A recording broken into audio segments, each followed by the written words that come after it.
Indus valley civilisation అంతంగానికి కారణాలు ముంపుకు గురైంది అని అంటారు. ఇంకోటి రెండోదేమో ఆర్యులు ఆక్రమించారు అని ఒక వాదన ఉంది. ఆర్యుల గురించి దేంట్లన్నా ఉంది అంటే మనకు ఈ వేదాలలో దొరుకుతుంది ఆర్యుల గురించి డేటా.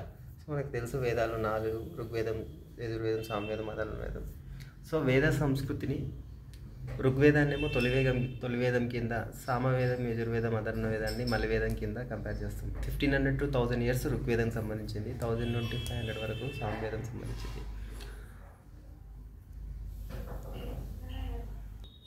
అయితే 1386 బోగజ్కోయి శాసనంలో హిటైట్ తెగ మరియు మిఠానీ తెగకు మధ్య జరిగిన గొడవ సంధి గురించి ఇంట్లో పేర్కొన్నారు. ఆర్యులు సప్త సింధును ఆక్రమించి అక్కడి నుండి సింధు నాగరికత ప్రజలను ఎల్లగొట్టినట్టు ఒక వాదన. ఆర్యులు ఆర్కిటిక్ ప్రాంతానికి సంబంధించిన వాళ్ళుగా తిలక్ పేర్కొన్నారు. మధ్య ఆసియా ప్రాంతానికని మ్యాక్స్ ముల్లర్ చెప్పిండు. మధ్య ఆసియా నుండి పశుపోషణ ఎత్తుక్కుంటూ వచ్చిండ్రు అని ఇంకోటి. బోగజ్కోయి శాసనంలో ఇంద్ర, వరుణ, మిత్ర, నతస్య వంటి దేవతలను శాసనంలో పొందుపరిచిండ్రు. కసెట్ తెగ దక్షిణ మెసపెటోమియా నుండి వచ్చినట్టు, హురైన్ తెగ ఉత్తర మెసపెటోమియా నుండి వచ్చి, హిటైట్ తెగ అనటోలియా నుండి వచ్చి ఆక్రమించినట్టు, ఈ తెగ ఇక్కడ ఆక్రమించినట్టు. ఆర్యులు మొదట సప్త సింధు ప్రజలైన ద్రవిడులపై దండయాత్ర చేసిండ్రు. సప్త సింధులో రావి అంటే పరుషుని అని, వితత్స అంటే చీలం అని, అస్కిన్ అంటే చీనవ్ అని, విపాస అంటే బియాస్ అని, శతత్రు అంటే సట్లైజ్ అని, సరవతి అంటే సరస్వతి అని. అప్పుడు 2 లాంగ్వేజెస్ జనరల్గా కెదుమ్, సెదుమ్ అని 2 రకాల భాషలను, జర్మన్, లాటిన్, గ్రీక్ని కలిపి కెదుమ్ అని, అరబిక్, పర్షియన్ సంస్కృతిని కలిపి సెదుమ్ అని. మన ఇప్పుడు వేదాలన్నీ సంస్కృతంలో ఉన్నాయి. సో వీటిని మ్యాక్స్ ముల్లర్ మధ్య ఆసియాలో ఉన్న భాష ప్రాతికలను జన్మస్థానాలుగా పోలి ఉంది సంస్కృతం అని చెప్పిండు. ఎగ్జాంపుల్, ఫాదర్ అంటే పిత, 2 పావు ఉండడం, హస్త అంటే హ్యాండ్ అని, 2 హా కలవడం. సో ఇట్లా తెగలుగా వచ్చి సప్త సింధు ప్రాంతాలను ఆక్రమించిందని చెప్తున్నారు అన్నట్టు. దీని గురించి తెలపడాన్ని వేద సాహిత్యము అని అంటారు. వేదము అంటే విత్ అని అర్థం. వేద అంటే విత్ అంటే జ్ఞానము అని. వేదవిత్ అంటే జ్ఞానము, తెలుసుకోవడం, దేవతల గురించి తెలుసుకోవడం అనేదాన్ని వేదము అని అర్థం. ఋగ్వేదం తొలివేదం దేవతలను కీర్తిస్తున్నట్టు, సామవేదం రాగం గురించి, సంగీతం గురించి, యజుర్వేదం యజ్ఞయాగం గురించి, అథర్వవేదం చీడపీడను నివారించే దాని గురించి పేర్కొన్నారు. సో వేదాలను ఈజీ వేలో అర్థం చేసుకోవడానికి అంటే జనరల్గా శ్లోకాల్లో ఉంటాయి అన్నట్టు. సో వేదాలు 4, వేదాలకు ఉపవేదాలు 4, వేద భాగాలు 4, దార్శనములు 6, వేదాంగాలు 6. సో ఈ వేదాలను నేర్చుకోవాలంటే ఈ వేదాంగాల ద్వారా నేర్చుకోవచ్చు. ఎట్లా అంటే వేదాంగాల పద్ధతి ద్వారా నేర్చుకుంటాము. అంత ఈజీ కాదు నేర్చుకోవడం అని ఒకటి. వేదాంగాల్లో 6 ఏంటంటే శిక్ష అంటే ఉచ్చారణ, పలకడం, కల్ప అంటే సూత్రాలు అంటే గృహస్థుకి ఎటువంటి పాటించాలి, రాజు ఎలాంటివి పాటించాలి అని వాళ్ళ జీవనశైలి గురించి చెప్పే సూత్రాలు ఉంటాయి కల్పలో. నిర్యుక్త అంటే పద ఉత్పత్తి, పదం ఎట్లా ఉద్భవించింది. సపోజ్ ఓంకారం అనేముంది, అది ఎక్కడి నుండి వచ్చిందంటే మొదట వచ్చిన ప్రథమ ప్రణవనాదం అని అంటారు. అంటే మొదట ఉద్భవించింది ఓం అని. సో అట్లా నిర్యుక్త అంటే పద ఉత్పత్తి. వ్యాకరణ అంటే భాష సంక్రమణ అధ్యయనం, ఒకటో పద్ధతి మీద రాయడం. అమ్మాయి వచ్చింది అనకుండా అబ్బాయి వచ్చింది అంటే బాగుండదు కదా, అబ్బాయి వచ్చిండు అంటే. సో అట్లా. ఛందస్సు అంటే భాషా స్వరూపం. జ్యోతిష్యము, నక్షత్ర గ్రహ అధ్యయనం గురించి, జ్యోతిష్యం గురించి అంతా తెలిసిందే. సో ఈ ప్రాసెస్ ద్వారా ఈ వేదాలను చెప్పుకోగలమని అంటాం. సో వేదాలు ఉపవేదాలు ఏంటి? ఆయుర్వేదం, గాంధర్వ వేదం, ధనుర్వేదం, శిల్పవేదం. ఆయుర్వేదం, గాంధర్వేదం అంటే సంగీతం సంబంధించింది, ధనుర్వేదం అంటే విల్లుకు సంబంధించి, శిల్పవేదం అంటే అట్లా. సో వేద భాగాలు ఎన్ని అంటే 4. వేదాలు 4, వేద భాగాలు 4. అన్నీ సంహితలు అంటారు. ఫస్ట్ సంహితలు అంటే శ్లోకాల రూపంలో ఉంటాయి అని అర్థం. బ్రాహ్మణములు అంటే ఈ వేదాల శ్లోకాల రూపంలో ఉన్న వాటిని వివరించి రాయడాన్ని బ్రాహ్మణములు అంటారు. ఈ బ్రాహ్మణాలు 7 వల్ల. తర్వాత అరణ్యకములు అంటాం. ఇవి రహస్య మంత్రాల విధానం, బ్లాక్ మ్యాజిక్ అంటారు కదా, ఆటవిక విద్యకు సంబంధించింది అన్నట్టు. తర్వాత 4 ఉపనిషత్తులు అంటే వేదాల్లో చివరి భాగం ఉన్న వాటిని ఉపనిషత్తులు అని వేదాంగాలు అంటారు, ఉపనిషత్తులు అని అంటారు. ఇక్కడ మనం బ్రాహ్మణంలో గురించి మాట్లాడడం. ఐత్తరేయ బ్రాహ్మణము, కౌశితకి బ్రాహ్మణము, తాండ్యమహా బ్రాహ్మణము, జైమినీయ బ్రాహ్మణము, తైతరీయ బ్రాహ్మణము, శతపథ బ్రాహ్మణము, గోపద బ్రాహ్మణం. అధర్వణ వేదం గురించి చెప్పేది గోపద బ్రాహ్మణం. యజుర్వేదం గురించి తైతరీయ శతపథ బ్రాహ్మణాలు చెప్తాయి. సామవేదం గురించి తాండ్యమహా, జైమినీయ. ఋగ్వేదం గురించి ఐత్తరేయ, కౌశితకి. దార్శనములు 6: సాంఖ్య, న్యాయ, యోగ, వైశేషిక, పూర్వమీమాంస, ఉత్తరమీమాంస. ఈ దార్శనాలను బేస్ చేసుకొని ఉపనిషత్తులు 108 వేదముల అంతభాగముగా పేర్కొన్నారు. సాంఖ్య అంటే కపిల అని అర్థం. కపిల వస్తు అంటే సాంఖ్యశాస్త్రం. గౌతమ మహాముని న్యాయశాస్త్రం గురించి. యోగానేమో పతంజలిలో. వైశేషిక గురించి కణనాథుడు. పూర్వమీమాంస గురించి జైమిని. ఉత్తర మీమాంస గురించి బాదరాయణుడు పేర్కొన్నాడు. సో ఈ వేదాల గురించి చెప్పేది. ఈ వేద సంస్కృతి గురించి మాట్లాడుకుంటే మనము తొలి వేదం, మళ్ళీ వేదం అన్నాం. 1500 నుండి 1000 వరకు తొలి వేదం. అదంతా ఋగ్వేదం గురించి చెప్తుంది. ఋగ్వేదం టైంలో హరియు ప్రియులు అని పిలిచిండంట. ఇక్కడ ఇంద్రుడు తన దాసు అనేది పేర్కొన్నారు. అత్యధికంగా పేర్కొన్నది సరస్వతి నది గురించి బాగా ఋగ్వేదంలో పేర్కొనబడింది. ఆర్యులు యుద్ధ ప్రియులని పేర్కొన్నారు. అప్పుడు ఒకరు గణలుగా విభజించారు అన్నట్టు. దశరాజ గణ యుద్ధము అనేది ఆర్యుల తెగల మధ్య జరిగిన యుద్ధం గురించి పేర్కొన్నారు అన్నట్టు. ఇది జరిగింది ఎక్కడంటే రావి నది ఒడ్డున జరిగింది దశరాజ గణ యుద్ధం. అంటే ఇక్కడ భరత తెగకు సంబంధించిన మిగిలిన తెగలు పంచజన అని, తుర్వాస, యదు, అనుల, ద్రోహి అని వీటి మధ్య జరిగిన యుద్ధం. ఈ భరత తెగకు సంబంధించిన సుధాముడు దీంట్లో మొదట గెలిచిండు. అప్పుడు రాజకీయ పరిస్థితులు ఎట్లున్నాయంటే తెగలుగా రాజ్యాన్ని తెగలుగా విభజించారు. అంటే గణ అని గణాన్ని పాలించేవాడిని రాజని అంటాం. రాజానికి ఒక పురోహితుడు ఉండేవాడు. విస్ అంటే విషయపతి అని అర్థం. గ్రామ కింద కుటుంబ కులపతి అని అర్థం. గోవుల కొరకు యుద్ధం జరిగేవి. ఈ రాజ్యాన్ని పాలించడంలో సభా సమితి అనేది చాలా ఇంపార్టెంట్. సభ అంటే తెగల్లో పెద్ద సభ్యులు అని అర్థం. సమితి అంటే తెగల్లోని ప్రజలందరూ అని అర్థం. సమితికి ఒక ప్రత్యేక వాల్యూ ఉంటుండే. విధాత అంటే తగాదాలను పరిష్కరించేవాడు. యుద్ధం ద్వారా సంపాదించిన సంపదను పంపిణీ చేయు. గణ అంటే సైనిక అవసరంలో నిమిత్తము అని అర్థం. అలా ఆర్థిక పరిస్థితులప్పుడు గ్రామీణ నాగరికత పశుపోషణ మీద ఎక్కువ ఆధారపడిండు. గోవులను వినియోగమైన సాధనంగా భావించారు అన్నట్టు. ఇప్పుడు మనం డబ్బును అన్నట్టు. అక్కడ గోవులను అధికంగా కలిగిన వారిని గోమత్ అని అంటారు. ఆ వ్యక్తి కొంచెం ధనవంతుడిగా భావిస్తారు. గోజిత్ అంటే గోవులను గెలుచుకున్న వ్యక్తిని గోజిత్ అంటారు. గోపతి అంటే ఇంద్రుడు, పురంధరుడు అని. ఈ గోవులకు పాలు పితికే వాళ్ళని ద్వైతి అంటారు. ఇది జనరల్గా ఇంట్లో కుమార్తెలు పెడుతుంటారు పాలు. సో అప్పటి మొదటి ఋగ్వేద కాలంలో అమ్మాయిలకు అబ్బాయిలకు పెద్ద తేడా లేకుంటుండే. అమ్మాయిలు కూడా గట్టిగా ఉంటుండే. సాంఘిక వర్ణ వ్యవస్థ తీసుకుంటే ఋగ్వేదంలో అప్పుడు అమ్మాయిలకు భర్తను ఎంచుకుని స్వతంత్రం ఉంటుండే, ఆర్థిక స్వేచ్ఛ ఉంటుండే. వాళ్ళు చదువుకున్న వాళ్ళు ఉన్నారు. మత పరిస్థితులు తీసుకుంటే 33 దేవతలను ఆరాధించారు. అందులో అగ్ని, పృథ్వీ, సోమ దేవతలు, భూదేవతలుగా, స్వర్ణ దేవతలుగా జ్యూస్, మిత్ర, వరుణ, అతిథి అని స్వర్గదేవతలుగా, అంతరిక్ష దేవతలుగా ఇంద్రుడు, వాయువు, రుద్రుడు, వర్ధన్యుడు, అశ్విని దేవతలను. సాయంత్రం 5-6 సమయంలో శివుడు పార్వతితో కలిసి నందిపై విహరిస్తారంటారు. అందుకని మమ్మల్ని 1017 మొత్తం ఎన్ని శ్లోకాలు ఉన్నాయి ఋగ్వేదంలో అంటే 1028 ఉన్నాయి. అందులో 11 అనేవి మళ్ళీ రిపీట్ అవుతాయి.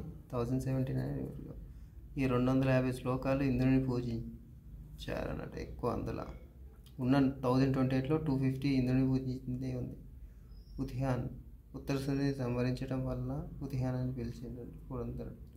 200 శ్లోకాలు అగ్ని మనుషులకు దేవతలకు మధ్య వారధిగా ఉన్నాడు అన్నట్టు. హవిస్సులు తీసుకోవడం ద్వారా హవ్యవాహనుడు అని అగ్నిని పిలుస్తారు.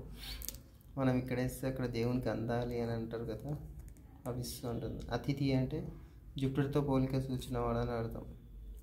సూర్యుడు. అతిథి కొడుకే సూర్యుడు. అతిథి కుమారుడు సూర్యుడు. సూర్యకిరణములకు అధిపతి ఎవరంటే ఉషస్సు. ఉషస్సు నుండి గాయత్రి మంత్రం వెలువడింది అన్నట్టు. వరుణుడు సర్వాంతర్యామి, నీతి నియమాలకు ప్రతీక సంవత్సరం. ఋగ్వేదంలో 9 మండలాలు సోమదేవతకు అంకితం చేయబడ్డాయి. ఈ సోమదేవత ఎక్కడ నివాసం అంటే హిమవత్ పర్వతంలోని ముజావత్ శిఖరంపై వృక్షాలకు అధిపతిగా ఉన్నాడు. దశరథ యుద్ధం గురించి 7వ మండలంలో పేర్కొంటే, గాయత్రి మంత్రం గురించి 3వ మండలం, 9వ మండలంలో సోమరసం గురించి, 10వ మండలంలో పురుష సూక్తం గురించి పేర్కొన్నారు. తొలివేద కాలంలో వివాహ స్వేచ్ఛ, వితంతుల నిర్వహణ, పునర్వివాహం అనేవన్నీ జరిగినాయి అన్నాడు. గుర్రం తెలియదు, ఇనుము తెలియదు ఋగ్వేదంలో. వీళ్ళు హిమవత్, హిమాలయ. వీళ్ళు గోధుమలను వీళ్ళను యవలు అని పిలిచేవారు. అతిథి అంటే శిశు, పశురక్షకురాలు అని అర్థం. పశు సంరక్షకురాలు అని అర్థం. స్త్రీలకి కాలంలో సమానావకాశాలు ఉండేవి. అయితే అప్పుడులో గార్గి అని ఒక అమ్మాయి యజ్ఞవల్కుని తాత్విక చర్చల్లో సవాల్ చేసింది. ఇది ఇంపార్టెంట్. అప్పట్లో సోమరసం అనేది నైవేద్యంగా పెట్టేవాళ్ళు. ఇది హిమాలయ పర్వతాల్లో ముజావత్ శిఖరంపై గల చెట్ల రసంతో తయారు చేయబడింది. రుద్రుడు ఆర్యులు పూజించిన ఏకైక అనార్య దేవత ఎవరు అంటే రుద్రుడు. ఆర్యుల దేవత కాదు కానీ రుద్రుని పూజించిన రుద్రుడు ఎవరు? మన ఇండస్ వ్యాలీ సివిలైజేషన్ సంబంధించి పశుపతి మహాదేవుడు. శ్లోకాలు తొలివేద కాలం తర్వాత మలివేద కాల నాగరికతకు వస్తే, మలివేద సామాన్య ఎదుర్వేదం అధర్వేదం మూడింటి కలిపి మలివేదం అంటాం. ఇందులో ఆర్యావర్తనం అంటే ఆర్యులు ఆక్రమించిన ప్రాంతాన్ని ఆర్యావర్తనం అంటారు. ఇక్కడ భర్త తెగ ప్లస్ పురుష తెగ రెండు కలిపి కురు తెగ ఏర్పడ్డది అన్నట్టు. ఇది ఎక్కడ అంటే హస్తినాపురంలో ఉంది, ఢిల్లీ తెగ. తురుస్వా ప్లస్ క్రివి కలిసి పాంచాలం ఏర్పడ్డది. ఇట్లా ఏర్పడ్డ రాజ్యాలని జనం అంటారు, జన అంటారు. ఈ జనాలన్నీ కలిసిన పెద్ద రాజ్యాన్ని జనపదం అంటారు. ఇదంతా దేంట్లో పేర్కొన్నారంటే ఐతరేయ బ్రాహ్మణం. ఈ ఐతరేయ బ్రాహ్మణం ఎక్కడ ఉంది? ఋగ్వేదంలో కౌశితకి బ్రాహ్మణం ఐతరేయ బ్రాహ్మణం గురించి పేర్కొంది. అంటే ఏంటి అంటే శ్లోకాల రూపంలో ఉన్న వేద భాగాన్ని బ్రాహ్మణములుగా విశ్చించారు. అందులో మొదటి ఋగ్వేదంలోనే పేర్కొన్నారు. ఈ మహాజనపదాలు మొత్తం 16 మహాజనపదాలుగా ఏర్పడ్డాయి. దీన్ని షోడశ మహాజనపదాలు అంటారు. కాంబోజ, గాంధార, కురు, సురసేన, పాంచాల, కోసల, అవంతి, వత్స, కాశీ, మగధ, అస్మాక, వజ్జి, అంగ. సో మలివేదంలో అంటే తెగలు ఉన్నాయి కదా, సంపర్కాలు, వీటిని జనపదాలుగా పేర్కొన్నారు అన్నట్టు. ఇక్కడ అమ్మాయిలకు మొత్తం పవర్స్ అంతా తీసేయడానికి మెయిన్ రీజన్ ఎవరు అంటే, జనకుని రాజ్యంలో ఒక పండితుడు యజ్ఞవల్కుడు అని ఉన్నాడు. అతను ఏం చేసిండంటే, ఎవరైనా అతనికి సవాల్ చేస్తే ఒక సో ధనం ఇంత ఇచ్చేస్తామని ఒక బండి నిండా ధనం పెట్టిరు అన్నట్టు. అయితే అందులో గార్గి అనే అమ్మాయి ఎదురు వచ్చింది అన్నట్టు. అయితే అంతకుముందే ఎవరైనా వచ్చి సమాధానం చెప్తే అంత ధనము, ఒకవేళ తప్పు సమాధానం చెప్తే వాళ్ళ తలకాయ తీసేస్తా అని చెప్పి 2 సార్లు తీసేసిండు. గారికి అయినా నేను వచ్చి వాదిస్తే ఇంకోసారి ఫైనల్ ఒకసారి ఫైండ్ అవుట్ చేసుకో, ఒకవేళ చెప్తా అంటే చెప్పు, చెప్పకపోతే తల తీసేస్తా అని బెదిరించి అంటే గట్టిగా చెప్పిండు. అప్పుడు ఏం చేసిందంటే తను కిందికి తగ్గింది. అప్పటి నుండి అమ్మాయిలను తగ్గించుకుంటూ వచ్చిండ్రు. సో యజ్ఞవల్కుడే మెయిన్ కారణం అని ఒక వాదన. అప్పుడే వర్ణాశ్రమాన్ని ప్రవేశపెట్టింది కూడా యజ్ఞవల్కుడే. అంతకుముందు ఋగ్వేదంలో తేడాలు ఏం లేకుంటుండే. దానికి అదే వర్ణ వ్యవస్థ అనేది అంత పెద్దగా లేదు. సో వర్ణాశ్రమాన్ని ప్రవేశపెట్టిండ్రు. బ్రాహ్మణ, క్షత్రియ, వైశ్య, శూద్ర. అట్లనే చతురాశ్రమ ధర్మాలు కూడా పెట్టిండ్రు. చతురాశ్రమ ధర్మం అంటే బ్రహ్మచర్యము అంటే మనిషి 100 ఇయర్స్లో, గృహస్థాశ్రమము, వాయుప్రస్థానము, వానప్రస్థానం, సన్యాసం. 1 to 25 ఇయర్స్ బ్రహ్మచర్యం అంటే గురువుని మెప్పించి విద్య నేర్చుకోవాలి, మంచి గురువును. గృహస్థాశ్రమం అంటే 25 నుండి 50 సంతానం సంబంధించింది. వానప్రస్థానం అంటే 50 to 75 తపస్సు చేసుకుంటూ ఒకతోనుంటే ఫ్యామిలీ మెంబర్స్ వచ్చి కలుస్తారు. సన్యాసం అంటే 75 to 100 ఇంకా తీర్థయాత్రలు తిరుగుడే అన్నీ వదిలేసి అయితే ఈ వర్ణ వ్యవస్థ గురించి పేర్కొన్న ఏ గ్రంథాలు అంటే పురుష సూక్తంలో ఉంది, బృహదారణ్యక ఉపనిషత్తు, మహాభారతంలో ఉంది, మనుస్మృతిలో ఉంది అన్నట్టు. అన్నిట్లో వర్ణ వ్యవస్థ గురించి పేరు. మనిషి గృహస్థాశ్రమంలో 25 to 50లో 4 చేయమని చెప్తారు. మళ్ళా బ్రహ్మయజ్ఞము, 4 యజ్ఞాలు, పితృయజ్ఞము, దైవయజ్ఞము, భూతయజ్ఞము అని. బ్రహ్మయజ్ఞము అంటే దేవతలను వేద మంత్రాల ద్వారా దేవతలను తర్పణాలు, అదే దేవతలను ఆరాధించడం. పితృయజ్ఞం అంటే పిండం పెడతాం కదా, తర్పణాలు అర్పించడం. దైవయజ్ఞం అంటే హవిష్యులు, యజ్ఞాలలో హవిస్సిస్తాం కదా అది. భూత యజ్ఞం అంటే పశువులు పక్షులు ఏంటి కదా వాటికి దానం సమకూర్చడం అన్నట్టు. మలివేదంకి వచ్చేసరికి ఒక ఏకభార్యతత్వం నుండి బహుభార్యత్వానికి మారింది అన్నట్టు. అశ్వలాయన ధర్మసూత్రములని 8 వివాహ పద్ధతులను పేర్కొన్నారు. అష్టవివాహ పద్ధతులు. ఒకటేమో బ్రహ్మ వివాహము అంటే సేమ్ క్యాస్ట్ మ్యారేజ్. దైవ వివాహం అంటే బ్రాహ్మణుడికి అంటే వచ్చి యజ్ఞం జరిపించినందుకు తన కూతురిని బ్రాహ్మణికి ఇచ్చి పెళ్లి చేయడం అన్నట్టు. అర్ధ వివాహం అంటే కన్యాశుల్కం ఇచ్చి పెళ్లి చేయడము. గాంధర్వ వివాహం అంటే పెద్దల అనుమతి లేకుండా పెళ్లి చేసుకోవడం. ప్రజాపత్య వివాహం అంటే వరకట్నం కానీ కన్యాశుల్కం కానీ ఇచ్చి పెళ్లి చేసుకోవడం. అసుర వివాహం అంటే వధువుని కొనుక్కోవడం, లేకపోతే వరుడు వధువుని కొనుక్కోవడం, వధువు వరుడిని కొనుక్కోవడం. ఇది అసుర వివాహం. రాక్షస వివాహం అంటే లేపుకొని పోవడం అన్నట్టు. పైశాచిక వివాహం అంటే నిద్రిస్తున్న శ్రీమణిలో తలెట్టడం. అప్పటి వరకు సరస్వతి నైవేద్యం వరకు ఉన్న వాళ్ళు ఆర్యులు దాన్ని విస్తరించినట్టు సరస్వతి, దాన్ని ఆర్యావర్తనం అంటాము. నూతన తెగల ఆర్పం ఇట్లా కలిసి ఏర్పడ్డాయి.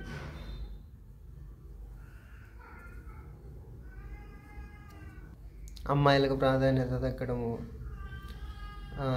సభలకు అంటే ప్రాధాన్యత తగ్గడం, సమితికి ప్రాధాన్యత తగ్గడం అంతా అయిపోయినాయి. ఇంకోటి రాజును దేవుణ్ణి చేయడం కూడా ఇక్కడనే జరిగింది. మలివేద కాలంలో, తొలివేల కాలంలో జరగలేదు.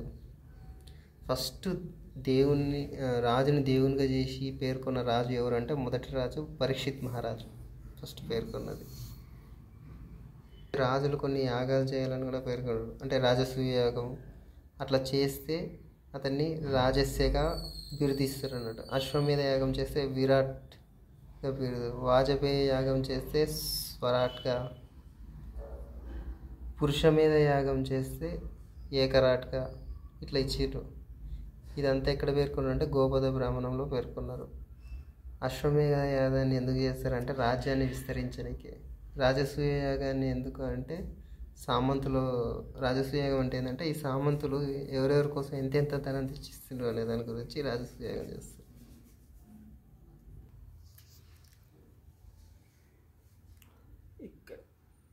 బ్రహ్మచర్య ఈ 4 వానప్రస్థాన్ని అశ్వలాయత్వం సూత్రాలు అంటే పెళ్ళిళ్ళు, గాంధర్వ వివాహం అంటే ఏంది, ప్రజాపత్య, రాక్షస, పైశాచిక వివాహం గురించి. ఇదేమో పైశాచిక అంటే నిద్రపోతున్న స్త్రీని, రాక్షస అంటే ఎత్తుకొచ్చుకోవడం, అసుర అంటే కట్నం వధువు అమ్మాయికి లేకపోతే అబ్బాయికి ఇచ్చి చేసుకోవడాన్ని అసుర అంటాం. ప్రజాపత్య అంటే కట్నం ఉన్న ప్రస్తావన లేకుండా పెళ్లి చేసుకోవడం. గాంధర్వం అంటే తల్లిదండ్రులు లేకుండా చేసుకోవడం. అర్థ కన్యాశుల్కం ఇచ్చి చేసుకోవడం. దైవ వివాహం అంటే ఇంటికి వచ్చి చేసిన పురోహితునికి తన బిడ్డనిచ్చి పెళ్లి చేయడం, యజ్ఞం చేసిన పురోహితుడికి, దాన్ని దైవ వివాహం అంటారు. బ్రహ్మ వివాహం అంటే సేమ్ క్యాస్ట్ మ్యారేజ్. సో ఇతిహాసములు చారిత్రక యుగంలో పాలించిన వాటి గురించి ఇతిహాసంలోనేమో పేర్కొన్నది బృహత్ వంశం గురించి. అందులో జరాసంధుడు, రిపుంజయుడు పాలించినట్టు మగధను 16 మహాజన పదాలు ఉన్నాయి కదా మళ్ళీ వేదకాలంలో. ఇంకొకటి వేదాలు 4 కాకుండా 5వ వేదంగా మహాభారతాన్ని భావిస్తారు. జయ సంహితగా కానీ పంచమ వేదంగా భావిస్తారు. కానీ వేదాలు ఎన్ని అంటే 4, 5 కాదు. పురాణాలు వేరు, 18.